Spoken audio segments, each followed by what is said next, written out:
Hello tout le monde, il est du programme Ecom Family. Alors si tu es ici aujourd'hui ou alors c'est la première fois que tu tombes sur l'une de mes vidéos, il faut savoir que généralement ici on parle de e-commerce, on parle de dropshipping, on parle également de marketing parce que je pense que si en 2023 tu n'as pas une source de revenus qui est issue de ces différents business, c'est que probablement tu perds beaucoup d'argent. Dans la vidéo d'aujourd'hui, je vais parler tout simplement à toute personne qui est en Afrique, probablement également en Occident et qui s'apprête à se lancer en dropshipping.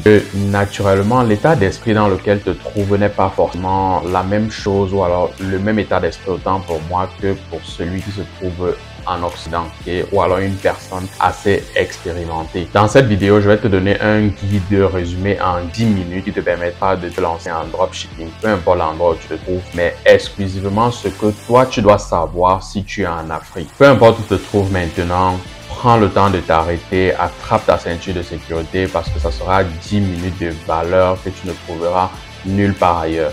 Alors, si tu es débutant en dropshipping, normalement, tu devrais savoir que les résultats que tu vois souvent des personnes expérimentées présentées à longueur de journée sur leurs réseaux sociaux, c'est pas le fruit juste d'une première tentative, c'est le fruit de la constance dans leur travail. Donc, c'est l'une des qualités que tu devrais avoir si tu te lances en dropshipping. C'est la constance dans ton travail et la discipline. Pourquoi la constance? Parce que très rarement, tu vas lancer une boutique, le premier produit et ça va marcher. Donc, tu dois savoir que tu vas faire plusieurs tentatives et être constant dans tes tentatives pour pouvoir avoir des résultats positifs. Et cette constante-là et la discipline, je l'applique généralement dans un premier point qui est le choix de mon produit et la manière avec laquelle je vais marketer mon produit. Alors, quelque chose que tu dois savoir, c'est que tu peux être en Afrique et que tu veux vendre un produit en Occident. Alors, tu ne seras pas le seul à le vendre parce que tu as aujourd'hui d'autres plateformes de marketing ou alors de e-commerce qui vendent des produits et qui sont mondialement connus,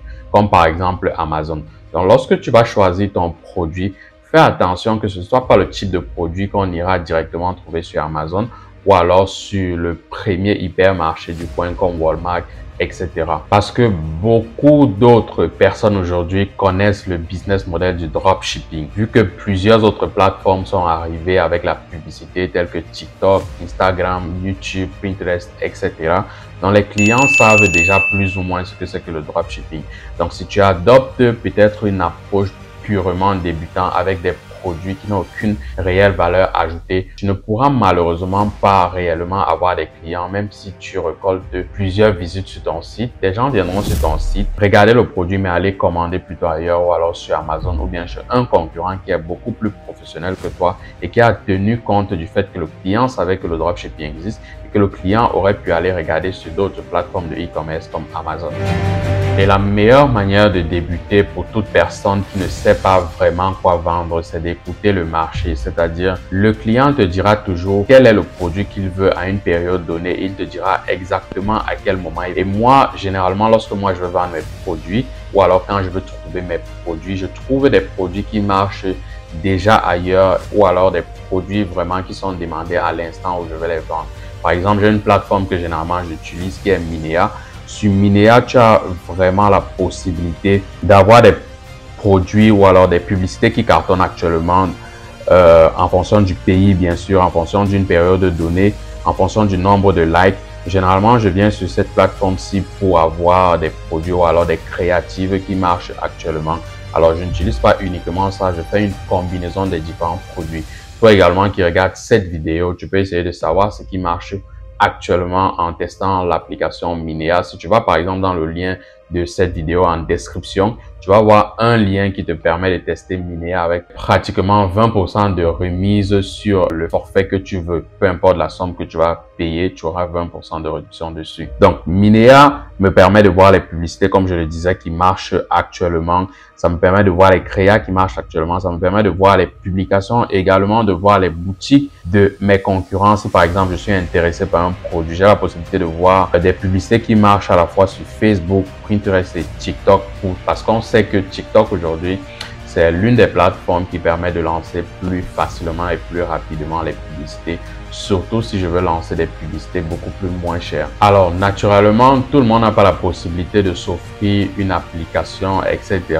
Tu peux utiliser d'autres éléments si tu n'as pas la possibilité de payer pour une application. Tu peux utiliser d'autres éléments comme Google Trends et Google en lui-même pour savoir un peu ce qui se passe maintenant sur le marché et ce dont les clients ont besoin. Par exemple, si je vais sur Google, Google est accessible à tout le monde et que je veux vendre un produit. On est en été par exemple aujourd'hui, je prends peut-être Summer. Je vais voir quels sont les produits qui marchent maintenant en summer. Ou alors non, je vais prendre par exemple fitness. Je vais essayer de voir quels sont les produits qui marchent maintenant en fitness. On va me proposer ici un ensemble de boutiques. On va proposer ici différents produits. Ok, vous voyez là, différents produits, les barres, les produits, les protéines, les machines, etc. Alors, quand je sais que voilà les différents produits qui se vendent actuellement dans le domaine de le fitness, j'ai besoin également de savoir si vraiment le client a besoin de ces produits-là ou alors à quel moment est-ce que le client a besoin de ces produits. Donc, je vais sur une plateforme qu'on appelle Google Trends. Quand j'arrive par exemple sur la plateforme qu'on appelle Google Trends, si je veux prendre les servants par exemple, ceci, je vais venir taper par exemple ici là le mot-clé que j'ai vu sur le produit là-bas, ok. Je le tape là, je vérifie que j'ai bien écrit le mot-clé, ok. Et je tape explorer.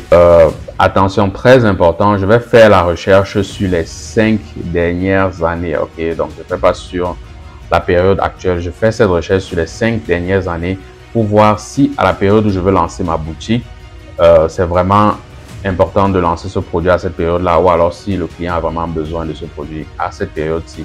Donc, quand je vois ici les 5 dernières années, je vois un pic généralement ici en mai, de mai jusqu'en pratiquement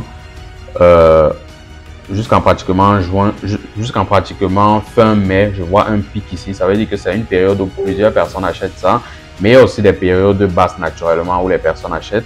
Mais les périodes carrément où je ne vendrai pas ce genre de produit, c'est peut-être février jusqu'en mars. Donc, vous voyez un peu que ici, la courbe nous renseigne exactement à quel moment est-ce que le marché a le plus besoin de ce genre de produit. Et c'est ce genre de recherche-là que tu dois faire avant de lancer un produit. Parce que ce qu'il faut faire aujourd'hui en 2023, c'est que tu ne dois pas lancer tout simplement un produit parce que tu as vu et qu'il te plaît. Tu dois débuter et lancer d'abord un produit qui marche déjà et un produit qui a réellement de la clientèle. Comment est-ce que je fais pour savoir que le produit a réellement de la clientèle? Si je rentre par exemple sur l'application Minea, je cherche des publicités qui marchent par exemple sur Facebook. Je vais aller sur Facebook, je vais regarder la publication en elle-même, ok? Je vais regarder la publication en elle-même. Donc, je vais aller sur la publication en elle-même et regarder si effectivement j'ai des commentaires les plus récents. Donc, tu vas mettre ici là et tu vas inspecter les commentaires pour voir si les gens continuent à demander les produits. Donc, voici par exemple un commentaire en 53 minutes, il y a 6 heures, il y a 7 heures, il y a 9 heures. Ça veut dire que actuellement où je fais cette vidéo, où je regarde le produit, c'est qu'il y a quand même des personnes qui sont en train de chercher à se renseigner sur ce produit. Ton rôle, une fois que tu as trouvé ce que les gens veulent actuellement, que tu as vérifié si les gens sont en train de se renseigner sur ça, tu dois tout simplement anticiper pour prendre l'avance sur ceux qui ne se sont pas encore lancés sur ce produit. Ce n'est que comme ça que tu parviendras à obtenir ce genre de résultats-ci, qui sont des résultats que les personnes que j'accompagne peuvent atteindre parce qu'ils utilisent les stratégies que je leur montre. Moi, tout ce que je peux t'apprendre dans mon programme de mentoring, c'est tout simplement comment est-ce que tu vas anticiper sur ce genre de produit, sur ce genre de marché. Donc, naturellement, si tu es intéressé par un mentoring pour apprendre quelque chose de ce genre, va directement dans le lien en description de cette vidéo si tu pourras remplir un formulaire et j'aurai la possibilité de te contacter en retour pour 30 minutes d'appel gratuit pour pouvoir t'expliquer, répondre aux questions que tu vas te poser et te donner les réponses dont tu as besoin. Alors, le deuxième élément sur lequel tu vas t'appuyer pour avoir un business en dropshipping en succès, c'est l'un des éléments également les plus importants et non des moindres. C'est la qualité de ton fournisseur et aussi son professionnalisme. Alors, il y a quelques éléments que tu dois savoir pour ceux qui sont absolument débutants. Lorsque tu lances une boutique en dropshipping, naturellement, tu n'as pas encore de stock. Donc, tu vas utiliser un fournisseur sur des plateformes comme AliExpress qui va se charger de prendre le produit qu'on a acheté sur ton site et de le livrer directement au client, peu importe le pays dans lequel le client se trouve. Et pour choisir naturellement ton fournisseur, tu dois faire très attention parce que je connais plusieurs boutiques qui ont chuté tout simplement parce qu'ils avaient un fournisseur qui était vraiment pas professionnel, qu'ils avaient un mauvais fournisseur. Ils n'avaient pas pris le temps de bien trouver un bon fournisseur. Donc, je vais te donner quelques éléments sur lesquels tu vas te baser pour choisir ton fournisseur sur AliExpress. Alors, le premier élément sur lequel tu vas te baser, c'est tout simplement la possibilité de communiquer avec ton fournisseur. Il faut savoir que toutes les personnes qui sont sur AliExpress ne donnent pas la possibilité d'échanger avec eux. Donc, si tu tombes sur quelqu'un avec qui tu ne peux pas échanger un message privé, tout simplement ne commence pas le business avec lui. Le deuxième élément, c'est la social proof. Naturellement, quand tu trouves un fournisseur, regarde d'abord s'il a des commentaires positifs, etc., s'il a des avis, si des personnes, par exemple, prennent le temps de donner les photos de leurs produits qu'ils ont reçus. Et surtout, n'oublie pas, va regarder les commentaires négatifs pour savoir ce qu'il a de négatif dans sa manière de travailler. Parce que plusieurs personnes se contentent tout simplement de regarder les éléments positifs et ne regardent pas les éléments négatifs. Une autre chose sur laquelle tu vas t'appuyer avant de choisir ton fournisseur, c'est la rapidité de livraison. Est-ce qu'il livre rapidement aux personnes et dans quel pays est-ce qu'il parvient à livrer rapidement? Naturellement, le quatrième élément, c'est le prix d'achat ou alors les frais de livraison. Tout ceci te permettra de voir si vraiment tu seras rentable avec ton produit parce que j'ai certains élèves qui n'ont pas fait ce calcul-là. Et au moment de livrer le produit au client, ils se rendent compte que vraiment ils ont réduit leur marge et qu'ils ne sont pas vraiment rentables avec leur produit. Donc naturellement, tu dois regarder ces quelques éléments. Et lorsque tu as trouvé ton bon fournisseur, tout ce que tu as à faire, c'est tout simplement d'utiliser l'une des plateformes qui existent déjà pour remplir les produits dans ta boutique. Tu peux par exemple venir utiliser Deezer, qui est une plateforme qui a remplacé Oberlo. Aujourd'hui, Deezer est gratuit à un certain niveau, donc tu peux importer gratuitement les produits avec Deezer pour pouvoir remplir ta boutique si tu ne veux pas remplir ta boutique manuellement. Et tu as également la possibilité de connecter ta boutique à des fournisseurs. C'est un élément très important que tu dois regarder. Est-ce que je peux connecter ma boutique directement à un fournisseur sur AliExpress? Sur ça, tu dois demander directement à ton fournisseur pour qu'il te dise exactement si c'est possible. Parce que lorsque tu commences à faire du dropshipping, tu as 1, 2, 3 commandes. Lorsque tu parviens d'y avoir 50 commandes par jour, 100 commandes par jour, ça devient compliqué de pouvoir gérer toutes ces commandes-là. Et les plateformes que tu peux utiliser, par exemple, pour pouvoir remplir automatiquement ta boutique, tu as des plateformes comme CJ Dropshipping, tu as plusieurs autres plateformes comme AutoDS, cette plateforme-ci qui est ici en bas que j'ai en extension. Ce sont ces plateformes-là que j'utilise pour vraiment relier ma boutique. Mais si naturellement tu es débutant, essaye vraiment de le faire manuellement. Lorsque tu as des commandes, tu vas passer la commande directement sur AliExpress. C'est très bien si tu es débutant et quand tu évolues, commence à t'intéresser également à ces plateformes-là. Une fois que tu as réglé le problème du choix du produit, une fois que tu as trouvé le bon fournisseur, tu as plus de chances d'avoir une boutique rentable et qui cartonne sur la durée.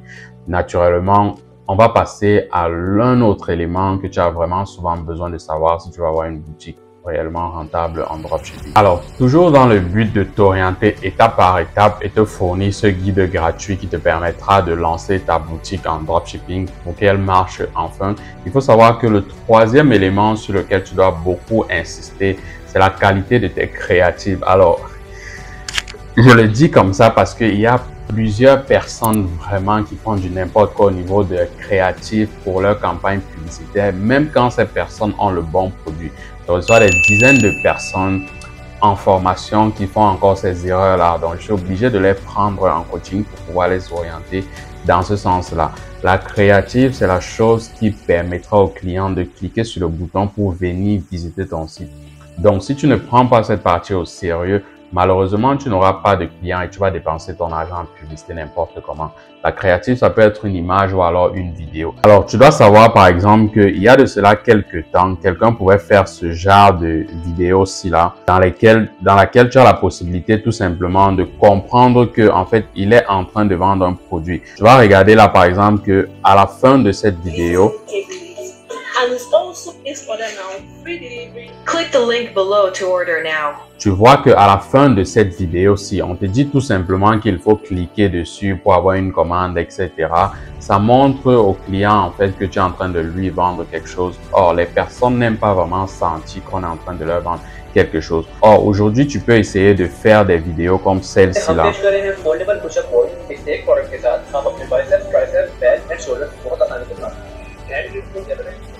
Ce sont des vidéos comme ça qui présentent le produit en action et qui parlent directement à l'utilisateur sans lui vendre quoi que ce soit, mais qui lui pousseront par exemple à demander le prix du produit en commentaire.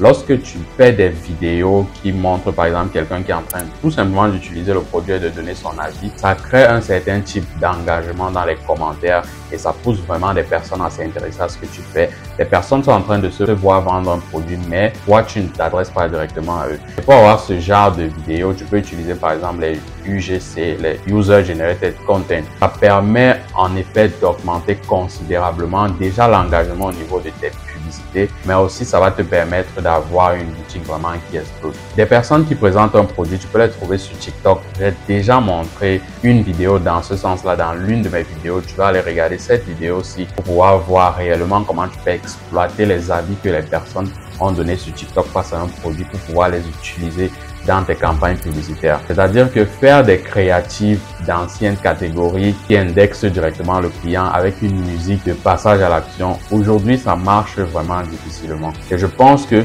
si tu as regardé cette vidéo normalement jusqu'à la fin et que tu respectes ces 3 éléments, tu as plus de chances d'avoir une boutique en dropshipping qui marchera peut-être des stratégies que tu utilisais avant. Donc, si toi, par exemple, tu regardes cette vidéo et que tu as utilisé l'un de ces aspects, ça n'a pas marché, dis-moi en commentaire comment tu les utilisais. Je pourrais encore mieux t'orienter. Et comme je l'ai dit, tu as la possibilité d'avoir un appel de 30 minutes avec moi. Il suffit d'aller en commentaire. Le premier lien te permet de remplir un formulaire. Ça te permettra de pouvoir échanger avec moi. Et surtout, n'oublie pas, si tu veux prendre l'avantage sur d'autres personnes et gagner ces 30 minutes d'appel, tu dois commenter avec le hashtag #eCompFamily. Cela me permettra de te choisir. Une fois que tu l'as fait, va sur mon Instagram, écris-moi et tu auras la possibilité d'échanger avec moi.